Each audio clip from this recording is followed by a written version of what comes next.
there! Thanks for tuning in to one of our online sermons today. My name is Brianna Grunwald, and I'm the River Kids Director here at our Burton location at the River Church. And we'd love to connect with you today. One of the ways that you can connect is by texting River Connect, one word, to 970-00, or by visiting our website at theriverchurch.cc to see more about who we are, what we do, and our upcoming events. If you'd like to give to the River Church, you can do so by texting that dollar amount to 84321 or by clicking the Give tab on our website. We hope you're blessed and encouraged by the message today. I don't know if you're new or if you're newer, been in kind of jumping in, but we have, as a church, been walking through this book of Proverbs. And I'll tell you this, I've loved working through it, preaching through it, reading through it, digesting through it. I don't know if I love being challenged every week by it. I don't know if that's your case too, but I'm like, oh my goodness, this is like, okay, I got to work on this. I got to change this. I've got to act different. I've got to respond different. I'll tell you this, the most fun to preach was the 2 weeks on the mouth, but the most convicting was the 2 weeks on the mouth. And so it was good. But we've really kind of taken the book of Proverbs and really looked at it as a road trip on the journey of life. You meet different people. You meet different people that have gone through this, older people, younger people, different people that look different like you or not like you. And so all throughout it, and really the book of Proverbs is full of wisdom and seeing these characters found in the book of Proverbs. I have a buddy that literally reads a proverb every single day. He's done it for the last 25-ish years. Yes, why has he done that? He wants wisdom in his life. He wants wisdom in his relationship and in his marriage. He wants wisdom in his kids. He wants wisdom at his job. He wants wisdom all throughout it. Why? Man, I want the wisdom of God in everything I do. I want the wisdom of God in every interaction, every conversation, every thought, every reaction. And when it's not, it's pretty evident. And if we lived our lives as Christians, as the church lived that way, man, what a big difference we would live. What a big difference we would respond and be. We started out the whole series talking and seeing the basis of God, right? All wisdom starts with God. That's a simple and easy, and talk through meeting the father, the mother, and the humble, and meeting the pride, and all these different characters. But next 2 weeks, we'll be wrapping up this series.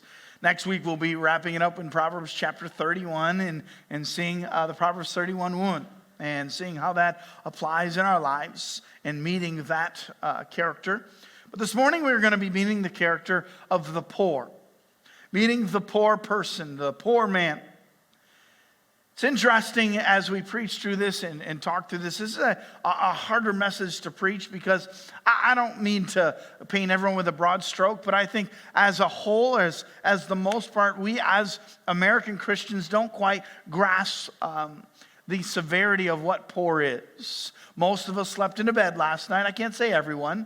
Most of us had a house. Most of us are sitting in this nice air conditioning going, oh, thank you. These padded chairs. We don't quite grasp this concept of poor.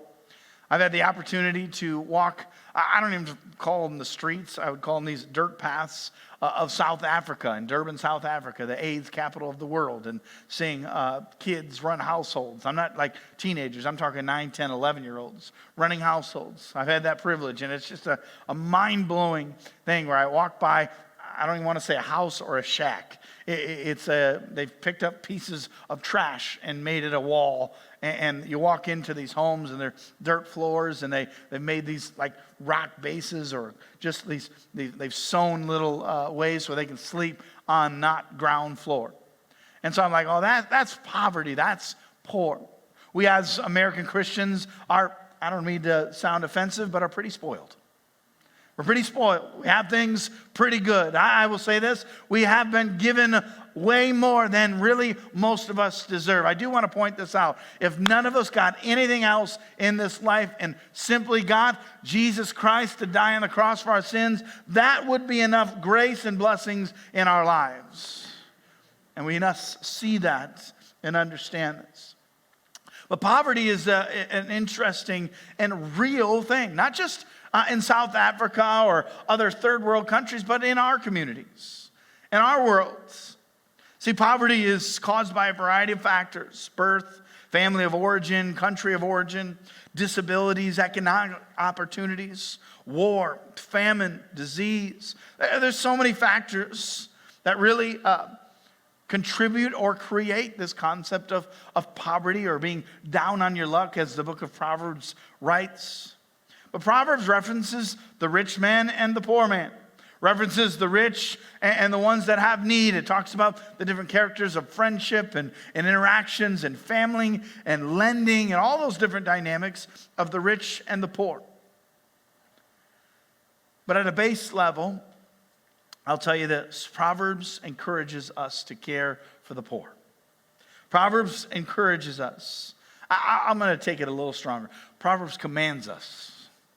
Proverbs commands us to do this. The Bible does make a distinction here, and Proverbs is pretty harsh on this. It does make a distinction on someone and providing for the lazy. What it says, if man doesn't work, he ought not eat. It talks about the slothful one. It talks about the one that is lazy. Proverbs is very, very strong on dealing, and I will use this word, enabling people to live that way.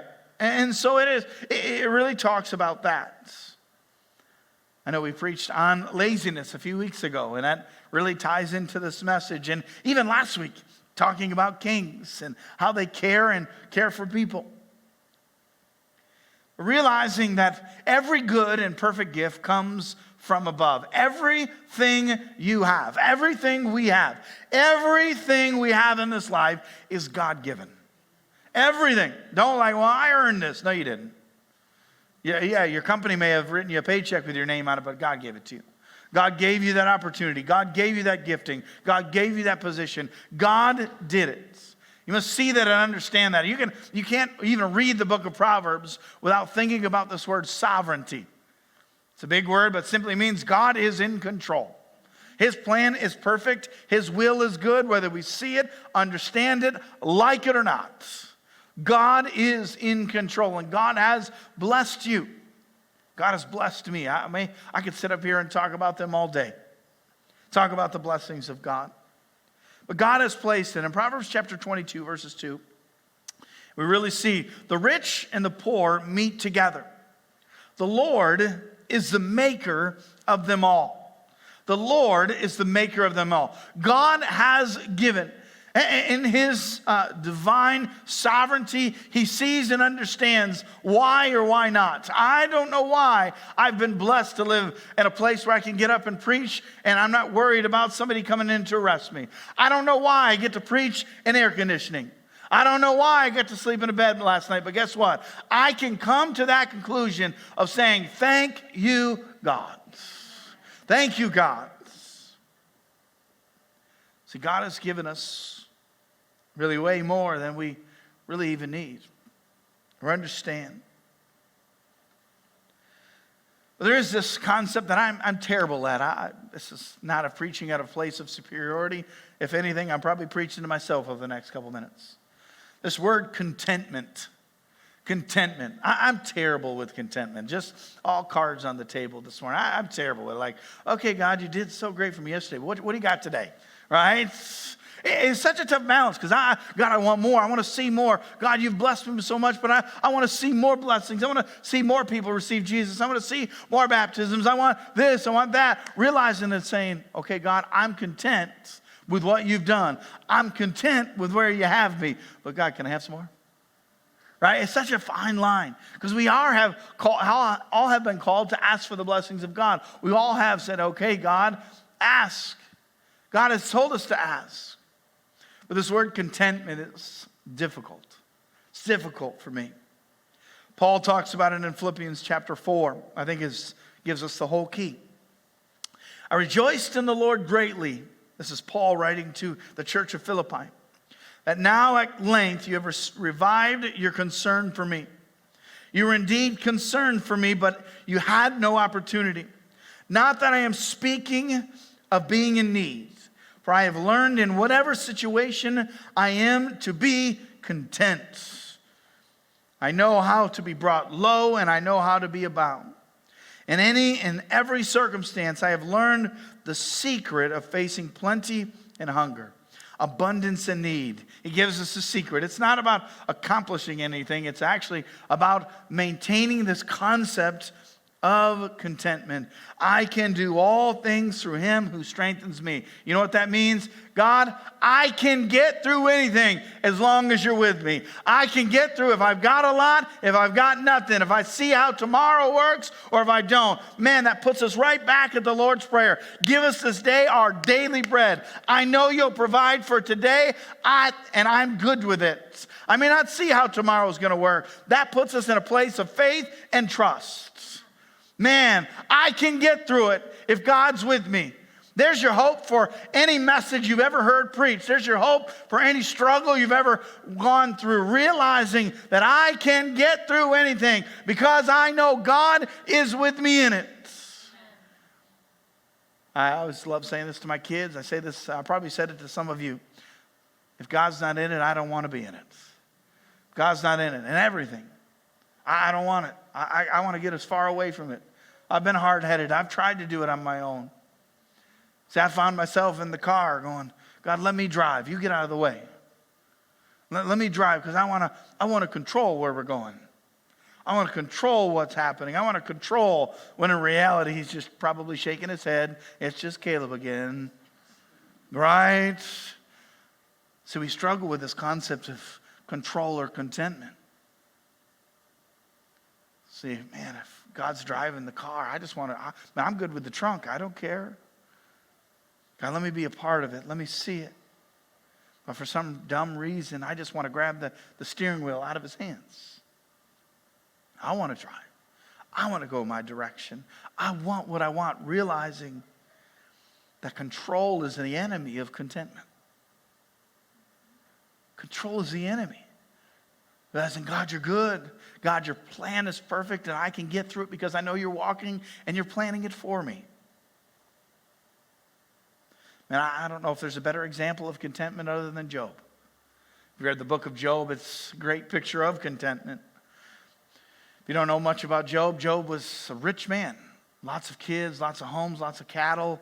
Had all these blessings and honored God with them. And Satan came and said, if you took all those away, he won't honor you anymore. And God allowed Satan to then begin to take things away from Job. And lose his kids, all his cattle, all his money, his health. It's just a horrific, horrific story, honestly. But I love Job's response. The Lord gives and the Lord takes away. But it doesn't just stop there. You ready?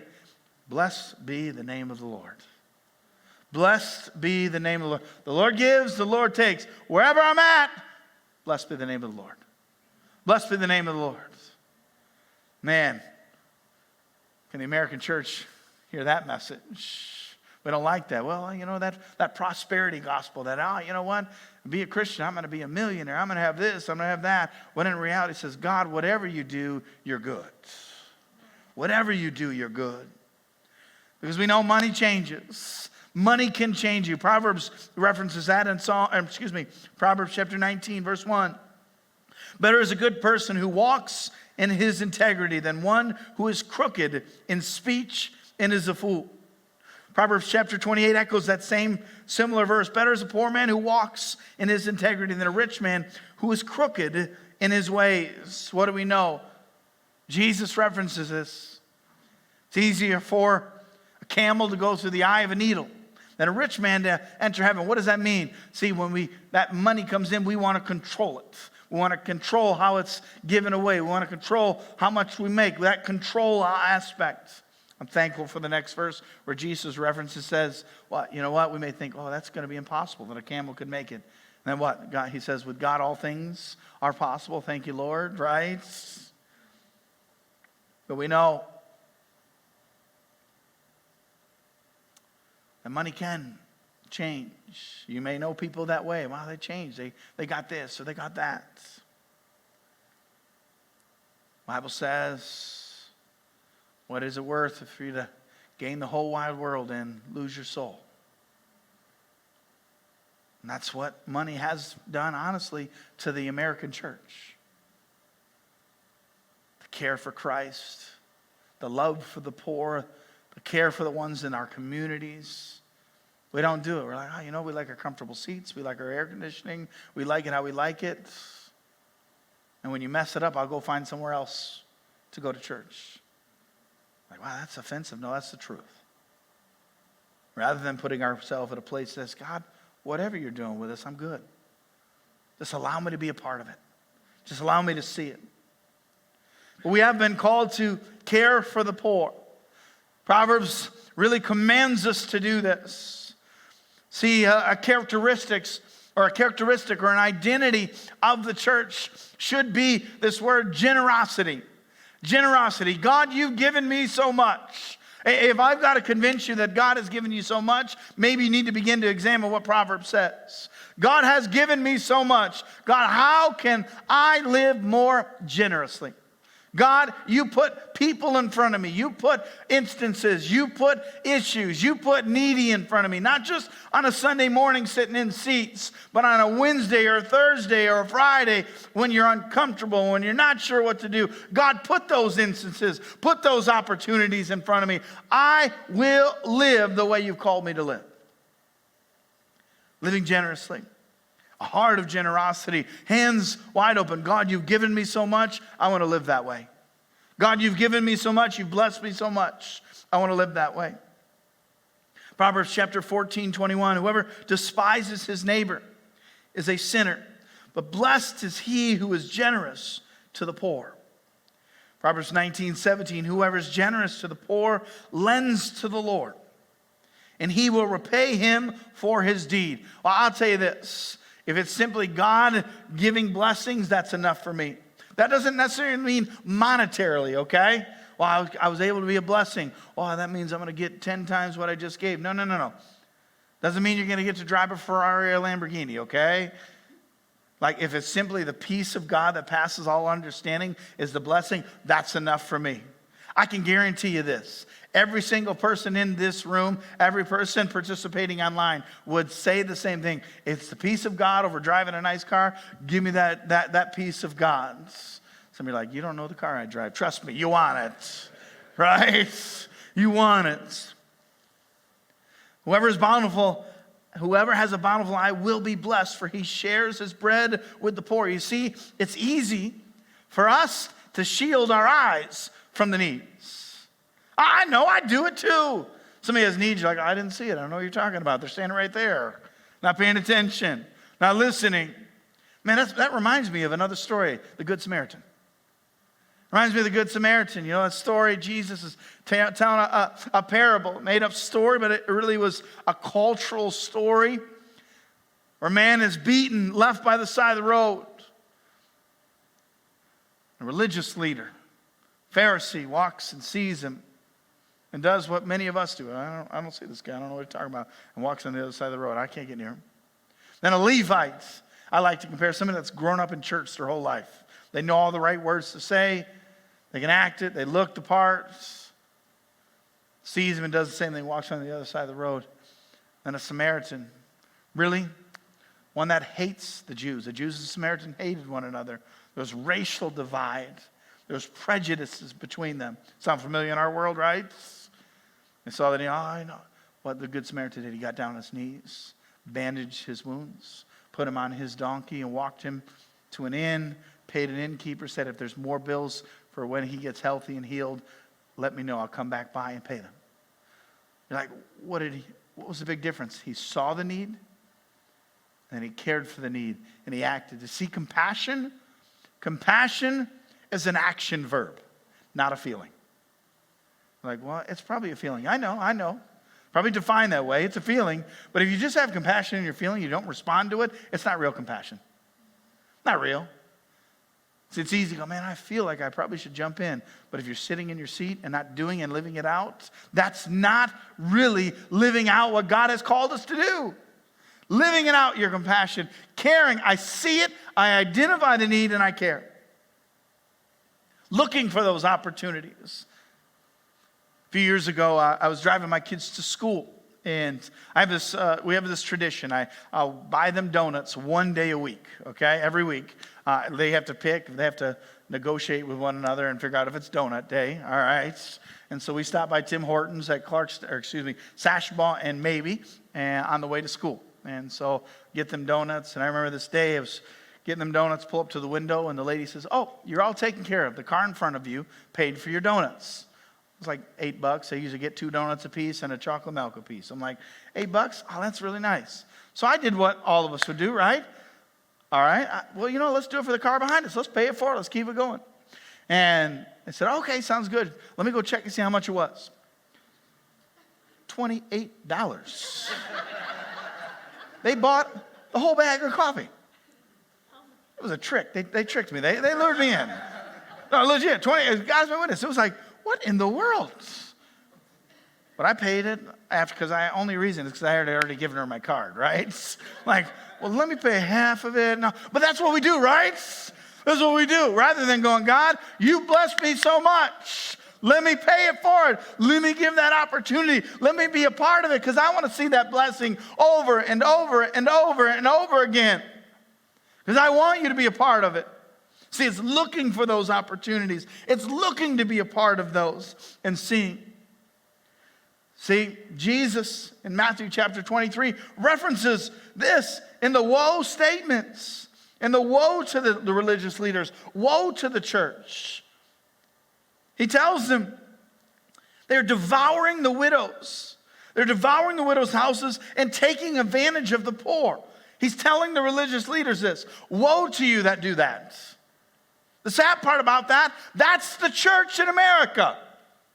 That's the church. We're devouring people. We're tricking people. They're saying, watch it on TV, watch it online. And they go, send this amount of money and you'll get this. Rather than saying, how can we help and be a part of it? How can we fill the need? We've been blessed. Church, we've been blessed. How can we help then be a blessing? See, caring for them. See, Acts 2 puts us back at the beginning of the church. Beginning. When they begin to devote themselves to the apostles' teaching. And what does it say in verse 44? And all who believed were together and had all things in common. And they were selling their possessions and belongings and distributing the proceeds to all as any had need. They were seeing the need in the church and filling the need. They were seeing the need, helping the need. They were looking for it. Chapter 4 even references, there was not a needy person among them. Think about that. There was no needy person in the church. See, these Christians, early Christians, weren't able to buy and sell in a lot of areas. Why? Because they chose to live for Christ. They had to walk away from family inheritance. They had to walk away from homes. They lived together and they were able to survive. Why? Because they cared for one another.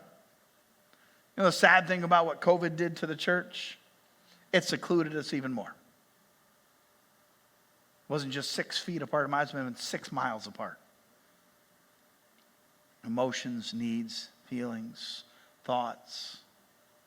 See, we don't even want to talk to people anymore. If I don't have to talk to anybody, I come sit in my seat. I can kind of shake a hand or give somebody a fist bump or an elbow, and then I'll walk out and never have to talk to somebody. Rather than if we walked in the doors of the church and looked for needs. Looked for needs. Wow. That doesn't just mean money, okay? Don't feel like, man, you got to bring my wallet every week to hand out dollars. No. If your need was simply just to pray with somebody because you saw they were struggling in their face and in their emotions and their struggles, how much are you feeling their needs? I'll tell you this, I guarantee you are. And we see that and look for it and live it out in a real way. See, we're not just supposed to be generous. We're supposed to defend. We're supposed to defend the poor. Proverbs chapter 14, whoever oppresses the poor shows contempt for their maker, but whoever is kind to the needy honors God. Whoever shuts their ears to the cry of the poor will cry out and not be answered. Wow. Our call is to defend the poor. My younger brother is a worship leader in Mansfield, Ohio. His name's Isaiah, and so he's 3 years younger than me. And so we have a great relationship. He's a good guy. He has 7 kids now. I pray for him always, right? Like, what are you thinking? Like, okay, all right, sounds good. He took the Be Fruitful, Multiply serious, all right? Holy cow. So he's got 7 kids. But in high school, he hated high school. He hated school. Never was a big fan. Loves people, did well, but just was not, just did well. I didn't do well academically. I did well academically because I just sucked up to the teachers, in case you're wondering. Okay, all right. But he just wasn't that way. And so he went to Waterford Kettering as a 9th grade, but went to Clarkston 10th through 12th. And so he struggled to end up graduating, and he did end up graduating. But his senior year, he was a teacher's aide. He was a teacher's aide for a special needs class. And so he fell in love with these special needs kids. He loved it. I mean, he would help them, take them to lunch. He would help them. I mean, just loved being a part of it. And so one day, I remember hearing the story when I was in college. And so one day he was headed to class, and he noticed some kids were making fun of the special needs kids. And so he had enough of it. And so you have to know this about him. He can, that switch can get flipped real quick with him. And so he may or may not have got suspended for fighting that day, all right? He literally went and beat up the kids that were making fun of the special needs kids. He was truly taken to defense. I'm not telling you to do that. I remember sitting as a college kid, oh, man, that's so awesome. I'm so proud of him. But what did he do? He took it serious. Like, what are you doing? You don't have the privilege, the right to someone that is down on the luck, needy, disabled. Are you kidding? He came to their defense. Man, isn't that the role of the church? Come to the needy, come to the disabled, come to the down on their luck. Whether they look like you or not. Whew. We don't want to talk about that, do we? Whether they act like you or not, whether they believe like you or not. This doesn't say, oh, care for the needy that are Christians. No. The Bible says go the highways and byways. An area, a place that we can care and be the light of Jesus. See, God has called his people to see the poor, care for the poor, and defend the poor. That's the role. That's the role of the church. That's the calling for us to live by. That's the place we've been called. See, Luke chapter 12 tells us, to those that have been blessed, you can be a blessing, right? Too much is given, much is required. That's not the words of Peter Parker, right? I know Pastor Ryan thinks that, right? No, that's the words of Jesus. Much is given, much is required. Remember a few years ago, actually, man, it's been several years now. I was the youth pastor in Holly. And so actually Pastor Ryan was coming in to be the youth pastor, and I was sliding to a different role. And so him and I and some other leaders took a group of kids to Guatemala. And so had opportunity to go partner with a ministry down there called Potter's House. And so Potter's House cares for these needy kids. And this area of that Potter's House cares for, these parents, all the parents, pick out of the trash dumps, the largest trash dump in, I believe it's the Southern Hemisphere. And so every day they go dig through the trash to find aluminum, find glass that they can recycle and make money so then they can feed their family every single day. And so they pick through this huge, I've seen pictures, and they've taken me to the edge. I asked to go in, but they wouldn't take me. And so it was just a amazing, crazy thing. But we went down and took, I don't remember, probably 10 to 15 students and 6 or 7 leaders, and went down to Guatemala for the week. And we do VBSs, and we do some painting and different things. It's just a great time. I remember one day, and I have a hard time telling the story because I feel so ashamed. I remember one day we were running a VBS, and so the area wasn't super safe. And so we were in this gated area, and they would only let a certain amount of kids come in. And so they would have a certain amount of crafts, a certain amount of lunches for them, and a certain amount of things for activities. And so they had this gated area, and you'd run a vacation Bible school for them. What really I never thought about as we're running this VBS, as we're handing out food and handing out lunches, this fenced-in area wasn't like a privacy fence that you could see through. Or you couldn't see through. There was gates, and you begin to see little kids pop their heads through the gate. They'd look. They began to speak Spanish. They began to ask for food. Began to beg.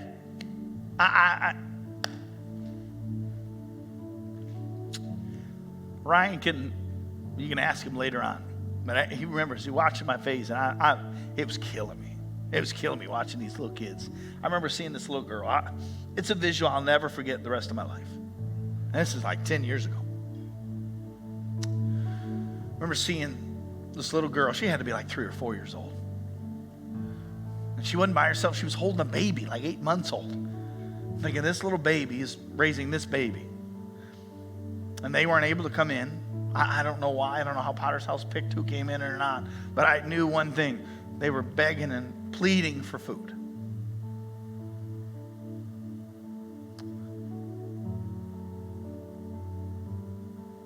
And Potter's House says, we're only feeding the one that's only have enough. Well, I want you to know I broke the rules that day. I did. I did. I'm like, you know what? I don't know if I was supposed to, but I went over and grabbed lunches. I'm like, hey, these are extra. I don't even care. I just stole the staff's lunches. I didn't care, right? I'm like, we are making sure this little girl, she walked away with a bag of lunch. It was like I handed her $1 million. It was crazy. And I just think, man, you don't have to go to Guatemala to see needs. You can go across the street. See, the church is so hunkered down. Church is so hunkered down in our gatherings and our abilities to do this or that, rather than living for the gospel of Jesus Christ with the light, with the blessings God has given us, and the streets, across the street, and all in our area. We've got opportunity, church. It's time we live that out in a generous, real way. Real call to action, a real call to response. Not just going, wow, that was a good message. I feel good. I'm going to not respond, and then I'll be back next Sunday. No. Living that out, changing how we act, changing how we respond.